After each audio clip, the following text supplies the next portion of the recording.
Hello, Twitch and YouTube. Welcome, welcome. Let me just switch that light off. Yeah, that's better. Hi, Wes. Thank you so much. And I've been on TikTok for a few minutes now. And we're listening to a song called Voices in My Head by Liel Bar-Z. And she's a person I found on TikTok, and please go and listen to her. She's got a phenomenal voice, and her music is delightful.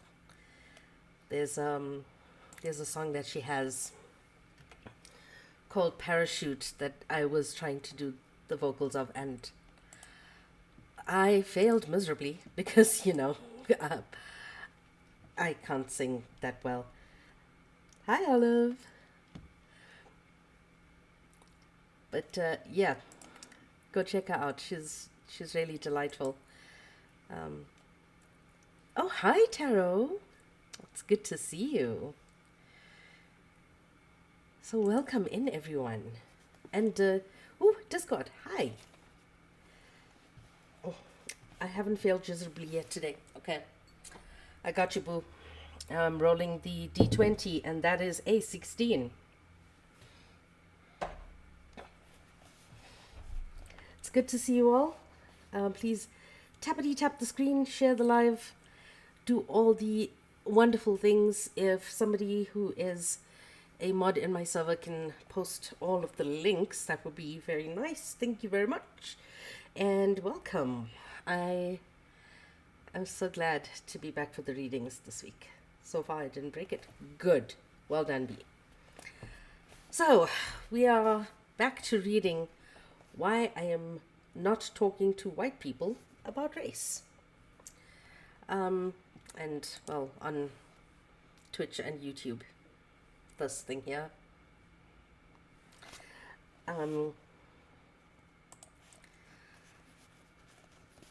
So, we spoke about a particular white nationalist, a British white nationalist, last week. When are you going to DM for us? Oh no, I'm too much of a chaotic DM. I will never DM a campaign. Like, no, it's just...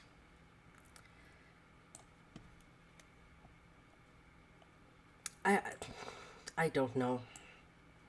Me planning a campaign, it'll be so chaotic.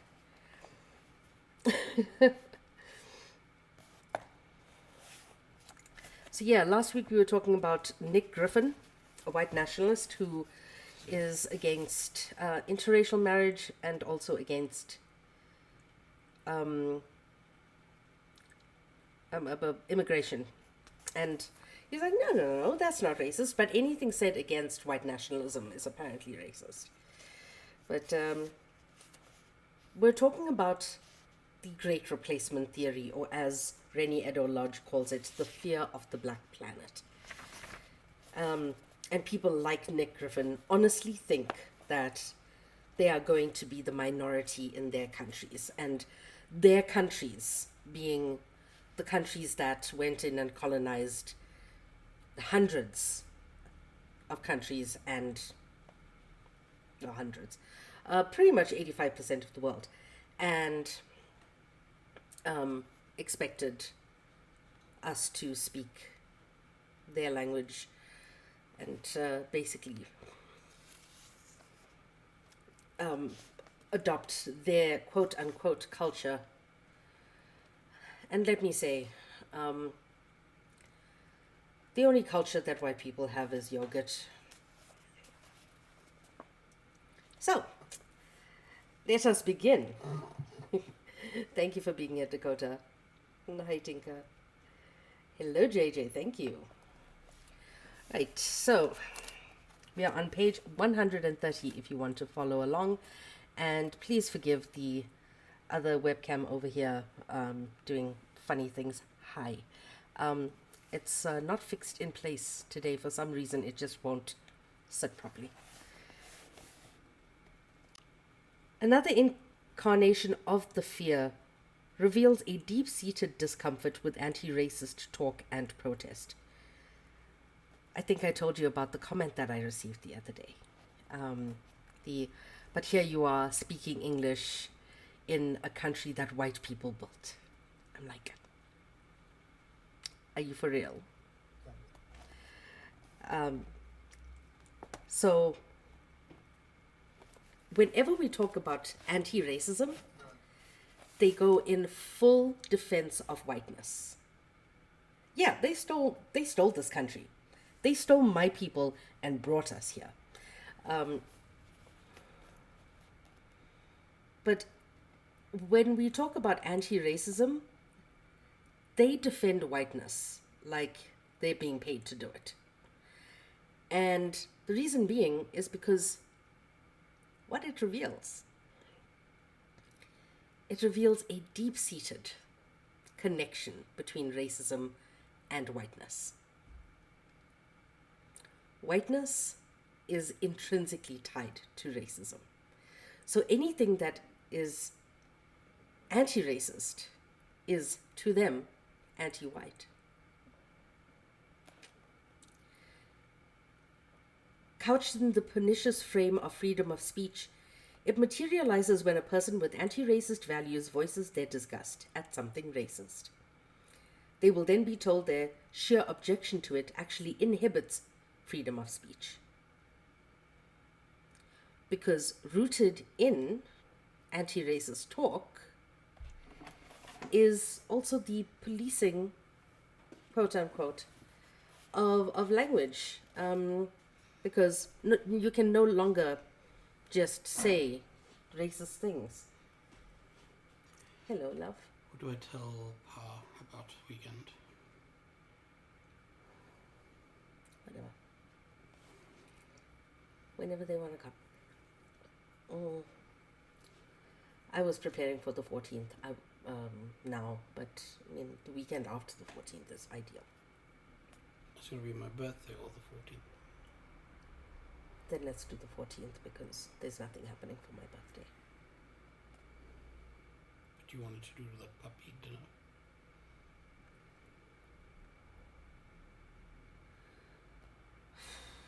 Don't you decide now to send me a message at some point over the night? Please have a cup of tea. Okay. Yeah. My apologies.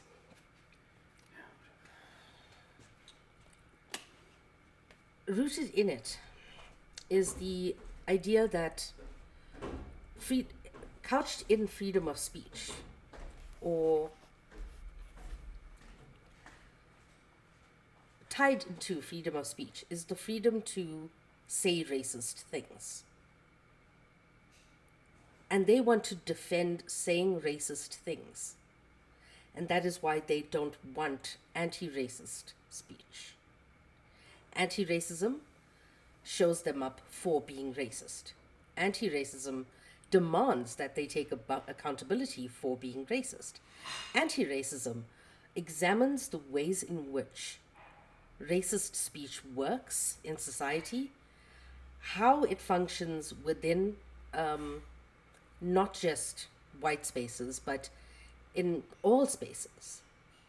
The language we use about ourselves, how we code switch, how we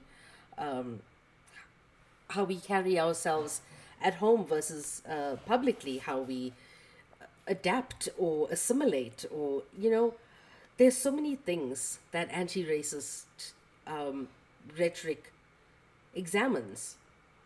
But this is one of the things that they take away from it, is that they can no longer say the N-word freely. And I'm going to tell you, yeah, you can. You're just no longer going to get away with it.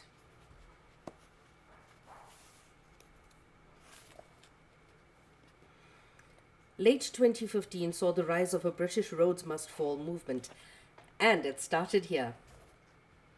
Inspired by a similar protest from students in South Africa's University of Cape Town, students at Oxford University set their sights on removing a statue of colonial businessman Cecil John Rhodes at their university campus. As well as founding mining company De Beers Consolidated Mines, eventually diamond purveyors, De Beers, Rhodes played a key part in expanding the British Empire in South Africa, based on his belief that the British were the finest race in the world. His colonial project displaced Africans from their land. The country we now know as Zimbabwe, it's not Zimbabwe, it's Zimbabwe, was once named Rhodesia after Rhodes. The country's citizens attempted to resist British rule and paid with their lives. For many, Rhodes was the father of South African apartheid. He was one of. Definitely. When he lived in Britain, he attended Oxford's Oriel College, and a statue of him still stands there today. It was in 2015 that students studying at the university let it be known loud and clear that they wanted that statue gone. A national debate about whether the statue should fall ensued. The black student protesters were accused of being undemocratic. Cecil John Rhodes was a racist, read one headline, but you can't readily expunge him from history. Okay, then why did you take down statues of Saddam Hussein in Iraq? Why did you take down statues of Lenin and Stalin when the Berlin Wall fell?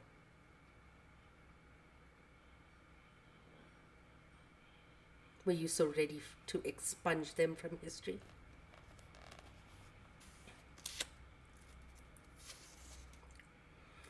That was a strange conclusion to draw, because campaigning to take down a statue is not the same as Tipexing Cecil Rhodes' name out of history books. For the Americans, Tipex is what you guys called whiteout.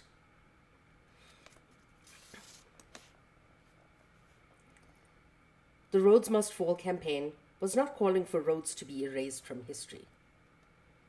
Instead, they were questioning whether he should be so overtly celebrated.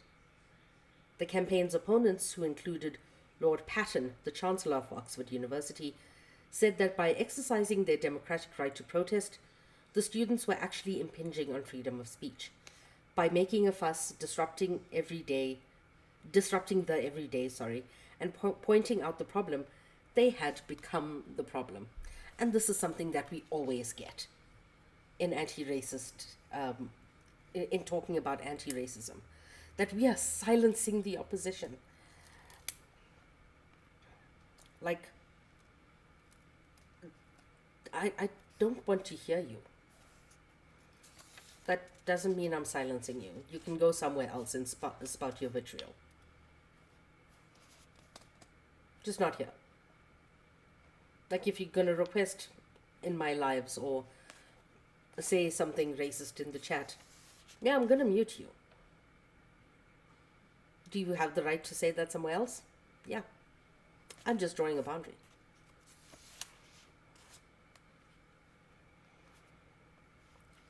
Somehow, it wasn't believable that Lord Patten simply wanted free and fair debate and a healthy exchange of ideas on his campus.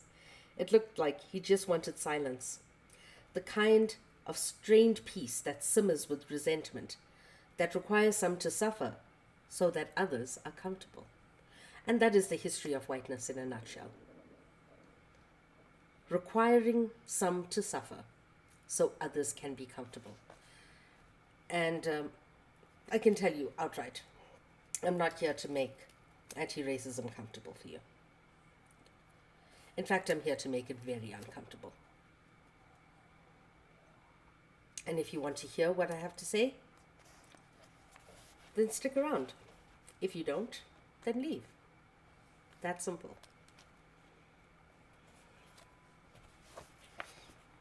To insist that Rhodes Must Fall campaigners was restricting discussion was simply a lie. The work of the protest movement brought little-known aspects of Britain's colonial involvement in Africa to primetime news, exposing facts to audiences who almost certainly wouldn't have learnt about them in the national curriculum. What student protesters achieved was the opposite of shutting down debate. The campaign was misrepresented revealed a passive-aggressive, anti-black sleight of hand that so many British conversations about race are guilty of indulging in. And this is academia in general. I mean, I'm an academic at heart. I can safely say academia is one of the places where discussion, debate, ideas, the exchange of ideas is not always welcome, especially when it is criticizing those who hold the keys to the institutions themselves, because they gatekeep. Thank you, love. I appreciate that. Take the squeegee in, please. Thank you. Right. Good night.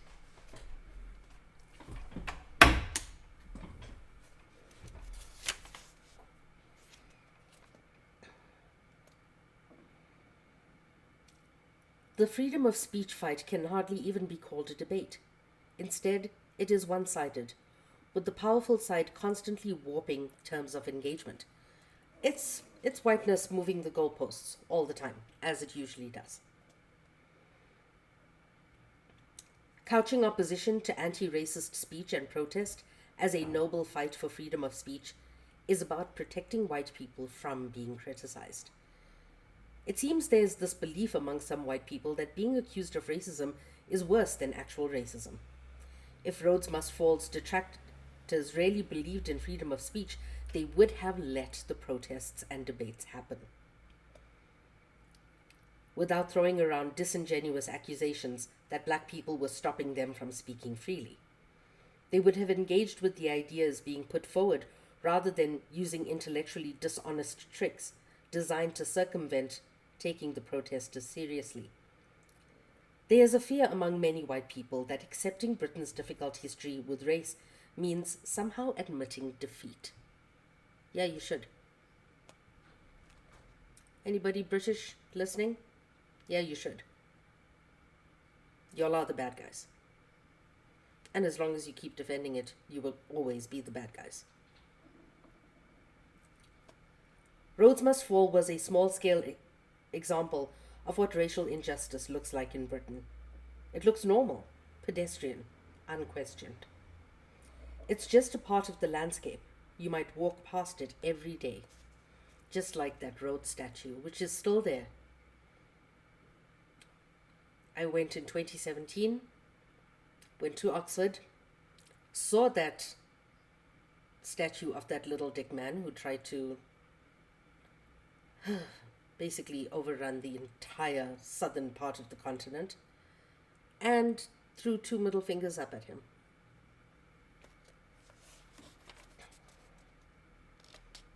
The guard at Oriel College giggled when I did. For people who oppose anti-racism on the grounds of freedom of speech, opposition to gross racial disparities is about offense rather than the heavily unequal material conditions that people affected by it carry as a burden. Yeah, because they get offended. We get harmed.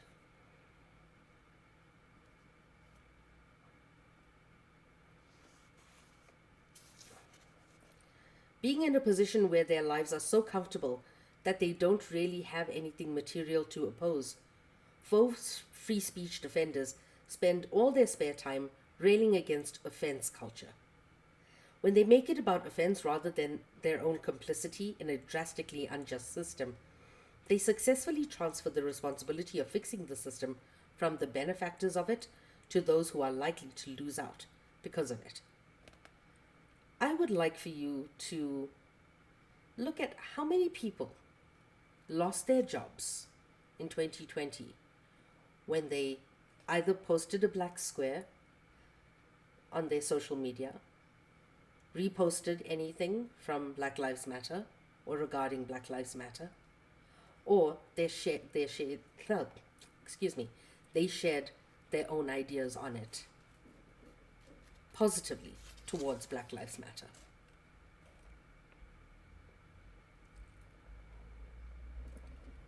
Worldwide, it was more than 10,000 people.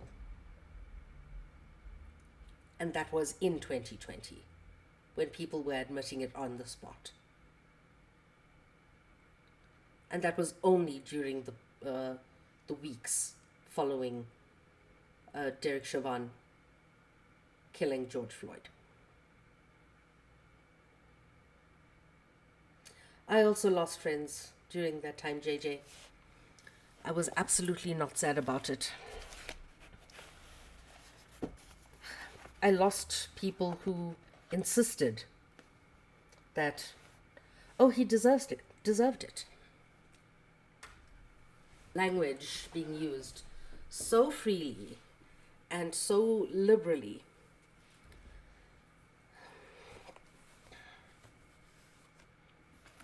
It's disgusting.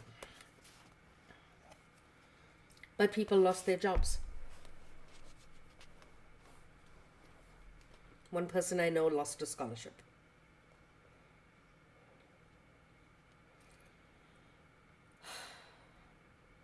Tackling racism moves from conversations about justice to conversations about sensitivity. Those who are repeatedly struck by racism's tendency to hinder their life chances are told to toughen up and grow a thicker skin. Or as somebody told me during those protests, is just harden the fuck up. Like, my guy, I am 10 gazillion times stronger than you.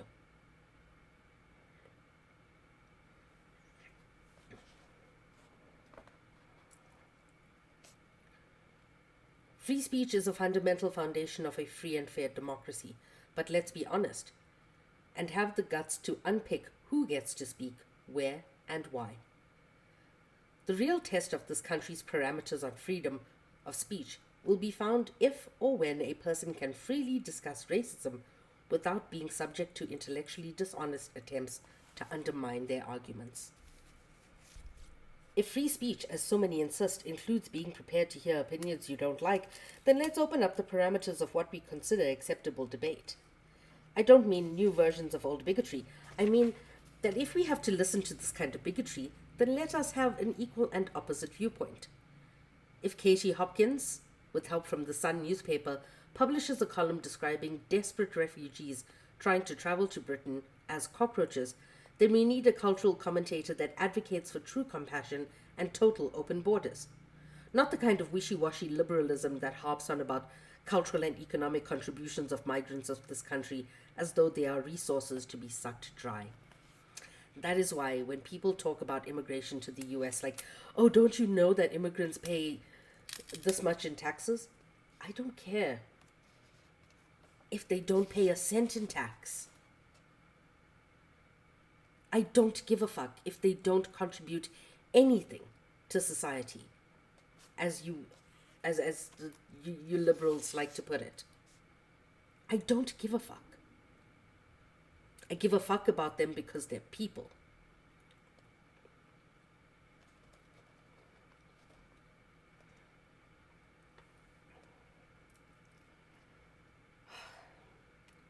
But someone who speaks in favor of migrants and open borders with the same force of will with which Hopkins despises them, it's about time that the critiques of racism were subject to the same passionate free speech defense as the racist statements themselves. Freedom of speech means the freedom for opinions on race to clash. Freedom of speech does not mean the right to say what you want without rebuttal, and racist speech and ideas need to be healthily challenged in the public sphere. White fear needs to stop this conversation from happening. It is white people being afraid of being criticized. Fear of a black planet exists not just in the real world, but also fictional. After 4-year-old me came to terms with the fact that I would never turn white, I found refuge in white fictional British and American characters that I could relate to. Well, same. For so long, that fictional heroic character loved by so many has been assumed to be white, because whiteness has been assumed to be universal. It is in film, television, and books that we see the most potent manifestations of white as the default assumption. A character simply cannot be black without a pre-warning for an assumed white audience. Black characters as leads are considered unrelatable, with the exception of a handful of high-profile crossover black Hollywood stars. When casting for film and TV does take the step to cast outside of whiteness, fans repeatedly reveal their ugly side, voicing upset, disgust, and disappointment. Fear of black characters is fear of a black planet. When Sony Pictures suffered a great email hack of 2014, correspondence from chairperson Amy Pascal revealed that she was keen on the idea of a black actor, Idris Elba, as the next James Bond. A year later, and artfully coinciding with promotions for his latest book, Anthony Horowitz ended up apologizing for saying that Idris Elba was too street to play the iconic British character. What is street about Idris Elba? Have you seen that man?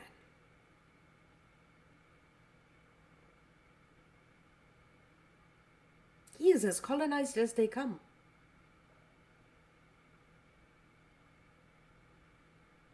And I mean that derogatorily. Yeah, oh, sorry. Yeah, please continue. Oh, I was gonna say, yeah, I didn't have a problem with that. It's just that every single time a black person wants to do something, oh, they'll be like, oh, well, that was really a white character, or, something like that. But I'm like, Tolkien fans what's so wrong with? Yeah, Tolkien fans lost their minds over black elves and dwarves. I mean, like, are you fucking for real? Be so fucking for real. Like, they are willing to believe in the world of elves and dwarves. But you are not willing to believe that a black or brown person could be part of this world. Like, what? Yeah, it's insane. I'm just like, okay, all of it is supposed to be, like fairy tales and, stuff like that. So I feel like we should be able to cosplay anything, Yeah. Oh. After the reading, I'll tell you about Comic-Con. But Gotcha. we'll get there. What they're saying is that white is normal and everything else is abnormal. Everything else is either a fetish or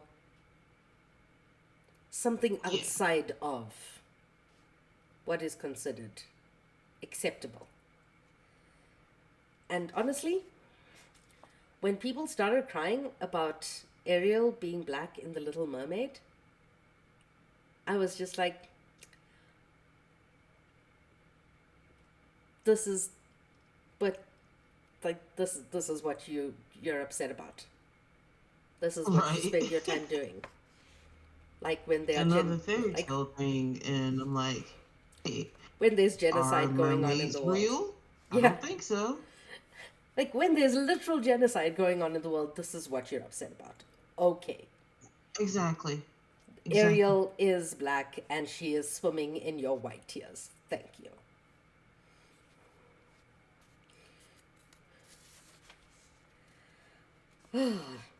But go back to Idris Elba.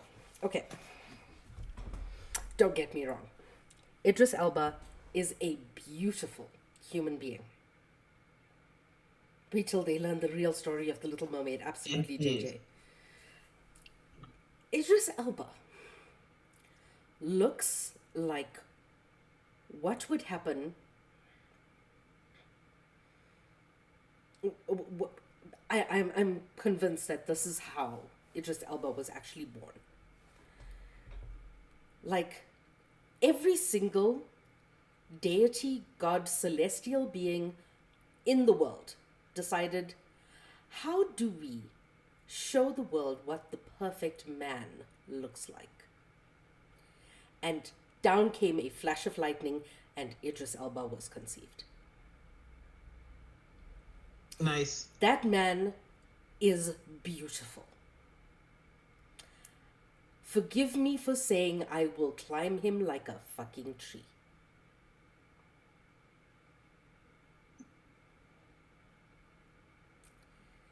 And then you have people who look like Anthony Horowitz,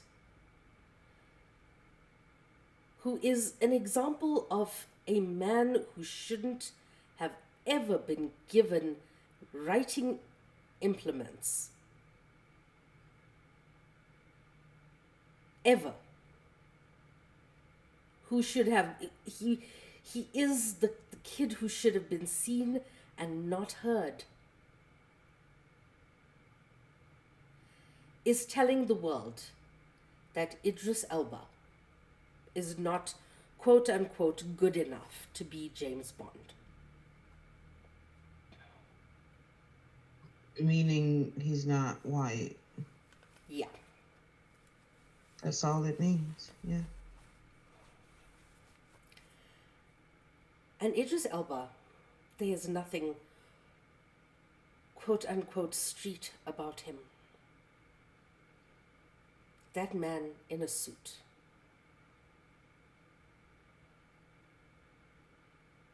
Daniel Craig can, as we say in Hindi, chine ka umaro, eat sugar and die. Yeah, that's what Daniel Craig can do. That man in a birthday suit. Listen, CNN was being the example yesterday by making white a prerequisite of the working class. Good Lord. Oh. Why am I not surprised though?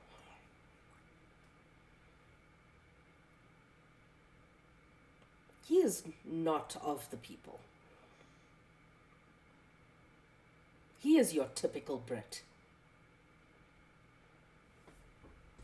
Idris Elba, a beautiful man. I'm not even interested in men.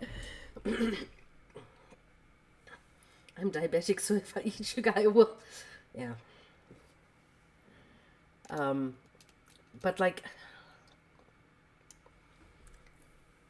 yes, I can go on about Idris Elba's beauty. But let me not, because, you know, that's going to take up most of the life.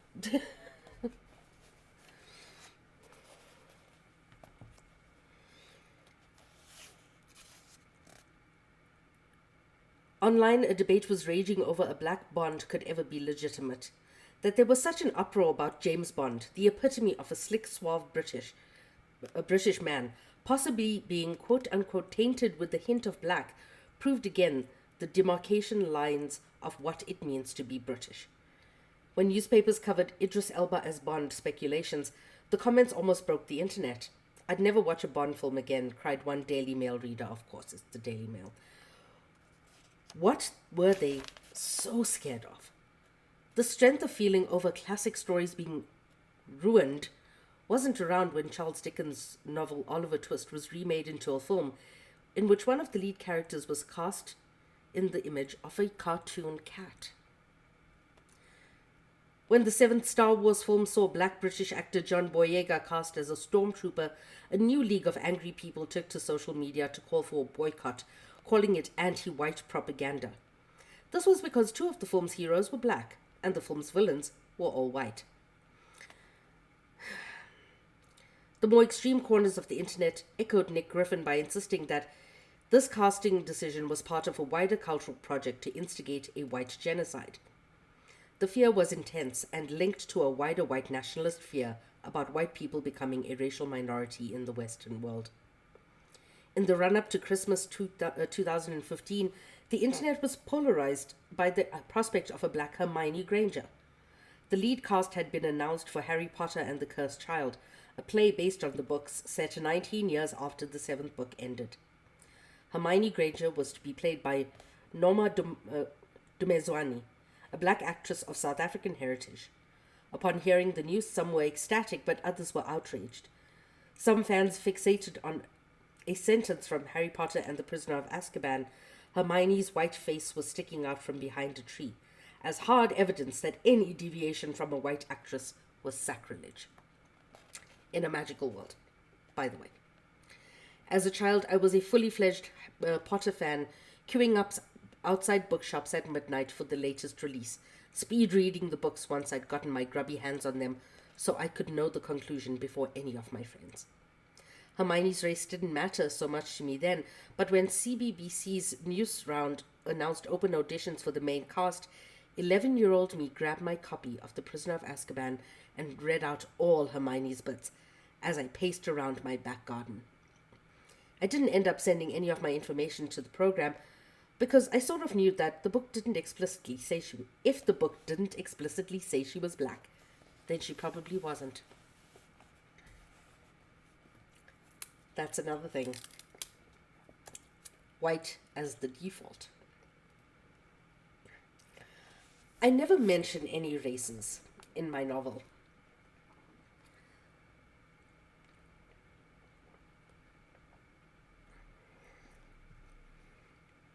One of my friends who read a little bit over my shoulder when he was here a couple of weeks ago said I have to make it explicit that they are dark-skinned. And I'm like, but, oh. Because even though that is the norm in this book, readers will read them as white as a default.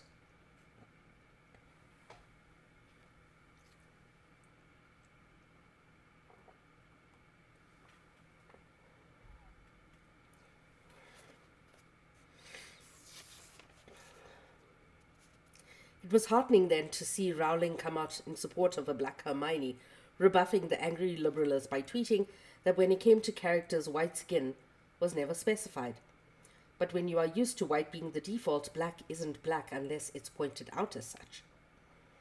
As an adult Harry Potter fan, I began to think of Hermione Granger with her house elf liberation campaign, well-meaning but guilty-feeling white liberal, taking on a social justice cause with gusto, without never really consulting the views and feelings of the people she was fighting for. Outside of the wizarding world, Hermione would have been working at an NGO or charity, slowly climbing the bureaucracy of the United Nations. With her strong moral compass, she'd be educated and adamant about animal rights and global warming. Far from destroying our most well-loved works of fiction, abandoning assumptions of the whiteness of our characters infinitely expands all fictional universes. Whether it be the Wizarding World, Star Wars, the vlogger Rosiana Hells Rojas points out Hermione as black is a whole different ballgame, bringing to light the incredibly racialized language of blood purity used in the Wizarding World. Spew was peak white liberalism, absolutely. So just to poke fun at the people playing Pokemon when it came out in 2016, I created Slop.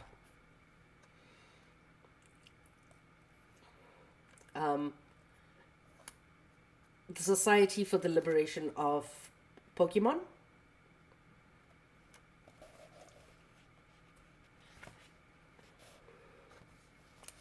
And a lot of people didn't get the joke. So I just went to being chaotic instead. And okay, who started playing Pokemon Go in 2016?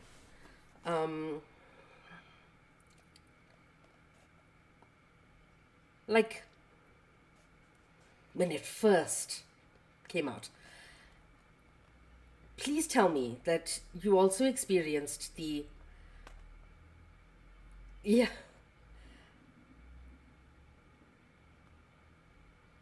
you were also annoyed with the ridiculous amount of Zubats everywhere. For the first, I think, 3 weeks of having the game, It was just Zubats. So, one of my besties, she came over and she was like, I am so tired of Zubats. If I ever see another Zubat, I am going to scream. And so she went out for lunch with her partner. And when she came back, I had printed out and cut out Zubats and stuck them all over the walls in the house. And everybody else pretended like they couldn't see them. And it was just her.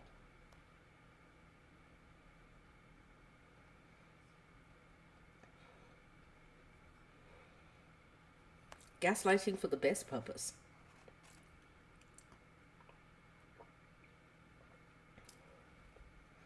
I'm like really tired of the gaslighting, you know?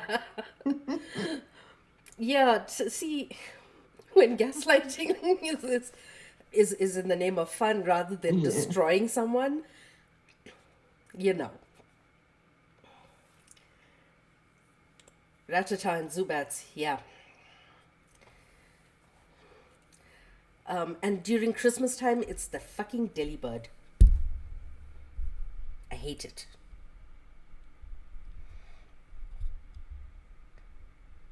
It felt like one of those video game routes in a tunnel, yeah.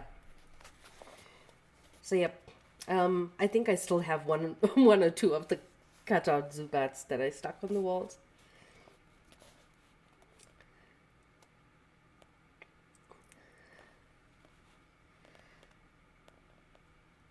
This is terminology that could have easily lifted straight from Nazi Germany or apartheid South Africa.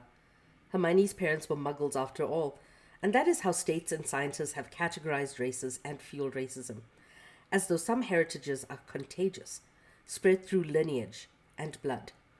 A black or mixed-race Hermione enduring spat-out slurs of mudblood from her peers, plucked from her parents, told that she's special and part of a different race altogether, might be very keen to assimilate, to be accepted.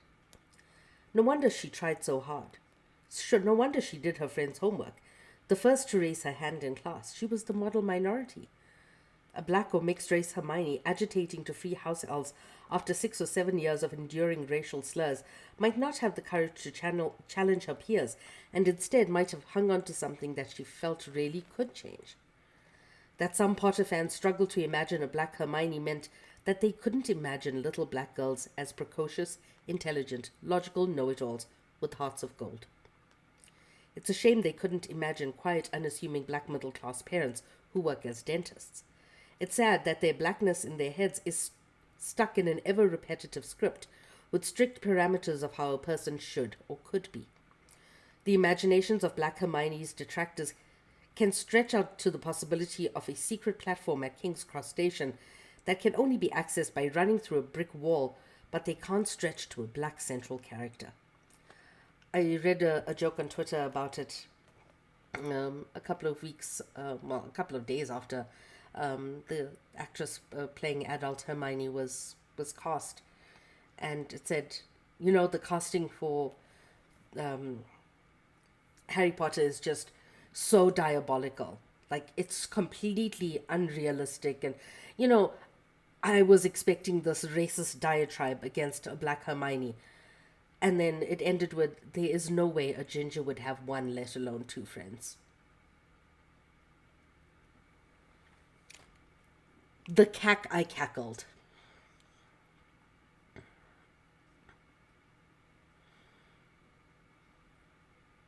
The scrim I scrumped.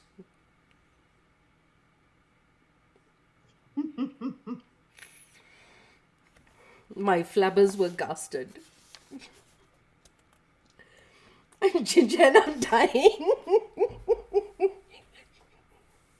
Oh no.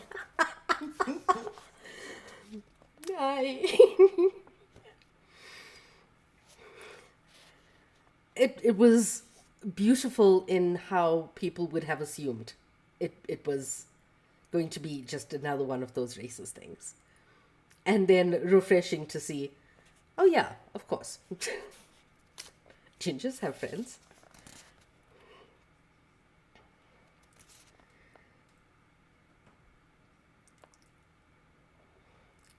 We are told that black actors or actresses cast as central characters in works of fiction are unrealistic, that we are historically inaccurate or too far a stretch of the imagination, but really, it is about the belligerent section of society that refuses to think outside of themselves, who believe that everything must cater to them and the rest of us must adapt to their whims and wishes.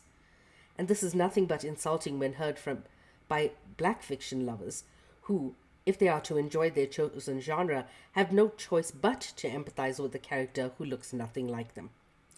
This line of thought demonstrates a real struggle to identify with black humanity in any conceivable way. To them, we are an unidentifiable shifting mass, a simplistic animalistic herd. They don't believe that black characters have the capacity to be sophisticated like James Bond, intelligent like Hermione Granger. And those of us who aren't white have been subjected to having to identify with the lives of white main characters since film began.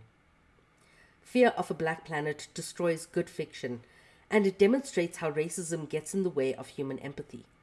Seeing non-white characters relegated to sidekicks or token statuses has been routine for so long that, for some, attempting to try and relate to black skin in the main character is completely alien to them. We've been positioned as the other, only taking center stage to portray subjugation or to provide comic relief. White people are so used to seeing a reflection in all representations of humanity at all times that they only notice it when it's taken away from them. And I know that that's a short reading for today. Oh no, I only have 2 pages to go. Fear of a Black Planet manifests in co-opting the language of liberation to describe white resentment, anger, and discontent. There is talk of fairness without acknowledging what is already unfair. It manifests in rigid and shallow understandings of freedom of speech, understood to be the final frontier in the fight to be as openly bigoted as possible without repercussion. A fear of a black planet is the byproduct of a social and demographic change and calls for state accountability. There's an old saying about straight man's homophobia being rooted in a fear that gay men will treat him as he treats women, and this is no different. This fear is completely unfounded. Power and wealth in this country is concentrated in very few, very white hands. And power never goes down without a fight. Life chances are still drastically influenced by race and class. Demographic change might spearhead some representational wins at the top, but we are far away from any noughts and crosses style black supremacy. Regardless, that isn't the kind of world anti-racists are envisioning, and when they agitate for justice, it's always been about redistribution of power rather than inverting it. The paradox, of course, is that those who oppose anti-racism have worked themselves into quite the double bind. It's a bit of a Schrodinger's cat situation. They say racism doesn't exist and black people have nothing to complain about, but then why are they so afraid of white people becoming a new minority? I suppose we'll have to wait in suspense until 2066, the projected year when white people will be a demographic minority in Britain, to find out. And that is the chapter. So, any questions or any thoughts? Next week we will start chapter 5. Looks like my fucking old ass is having a party in 2066. We're celebrating. Yes, let's celebrate.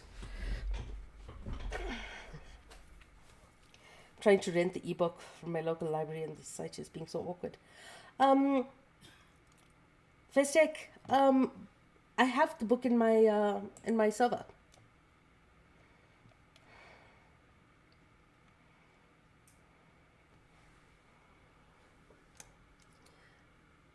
Oh, absolutely. Please do yourself a favor and read it. And if you are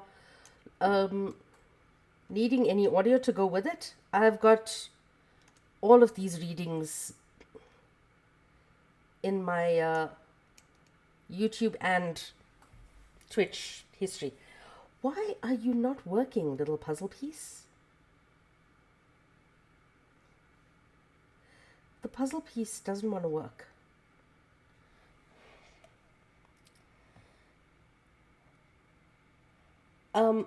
Yeah, all of them are available. I think it's right from the start. We have it. Oh, definitely, definitely. But when you can afford to, you can buy the book.